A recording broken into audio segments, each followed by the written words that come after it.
Want to know the best way to address a client as you enter into the room? Let's talk about that right now.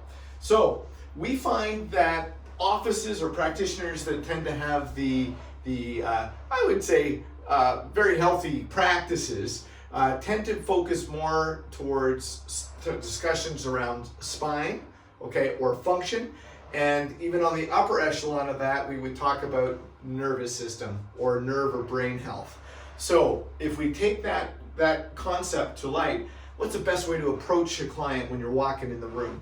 So if you're walking into a room, or if you've got obviously a treatment array of tables, one of the things that you want to do is initially start by getting people involved in their care right away. So what I might do is enter in and say, "Hi Mary, it's great to see you today. Let's check your spine." Or in another frame of like depending on that client, I might say, "John, wonderful to see you today. Let's see how your nervous system's doing. Why don't you lie down?"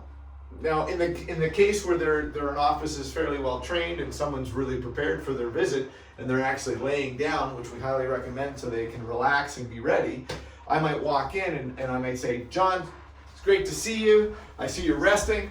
Let's see how your spine's doing today." Or I might say, "Let's get your nervous system checked out. Let's see how stressed your body is today." These are important phrases to connect into a philosophy that you have in your practice. So if your practice is about nervous system and maybe stress and controlling that, then you want to direct the communication around that. Now, that being said, when I have what's the magic in the adjustment visit? One of the most important things that you can do on a visit-to-visit basis is to relate to that person's life, okay? If you don't have a good connection with that person, you're not really in tune with what's important for them and what's going on in their life. So I urge you in your records, they're going to indicate some of those elements of what's happening in this person's life, what's important to them. So I may take a look at John and say, "Geez, John, you've been picking up those grandchildren more often lately, because I can really feel that, because I know they value their grandchildren," okay? In another situation, I may say somebody who's been working an awful lot, I'm going to say, "Man, you've been spending time at the computer a lot, haven't you? I can really tell this is compromised up here, and how are you sleeping lately? Because this is, this I can feel by palpating and checking them and doing my tests." So it's really important when you're communicating visit to visit to visit that you're relaying into the visit what's important for that client, connect you to them, let them know that, ultimately taking care of people is not that hard, but you have to care. And showing you care is by connecting into what's happening in this person's life, making sure that they're not a number, they're not just a body, but they matter, okay? And honestly, if you can't do that, maybe you're in the wrong profession. So one of the things that I would always do is connect in with what else they've got. And I make notes in my records to kind of help jog me if I can't remember automatically. I've got records and notes to help me understand what's going on. The last time they were in, maybe I knew they were going to a big hockey tournament.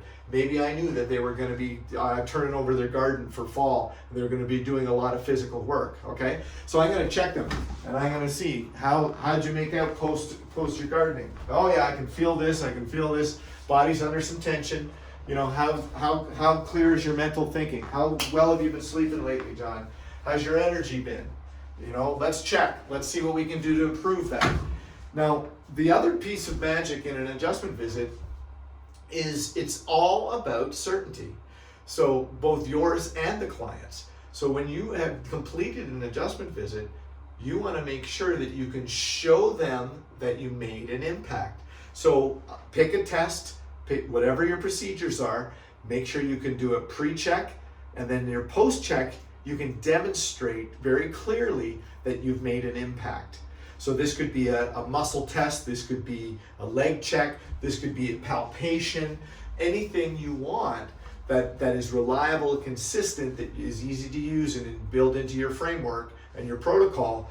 You want to go back to demonstrate that you found the problem, you corrected the problem, and then the rest is up to their body, right? Their nervous system is in charge. You're just removing the interference and letting their body do the work, okay? So those are some special thoughts around making an adjustment visit magical, have some punch, and obviously improving your efficiencies.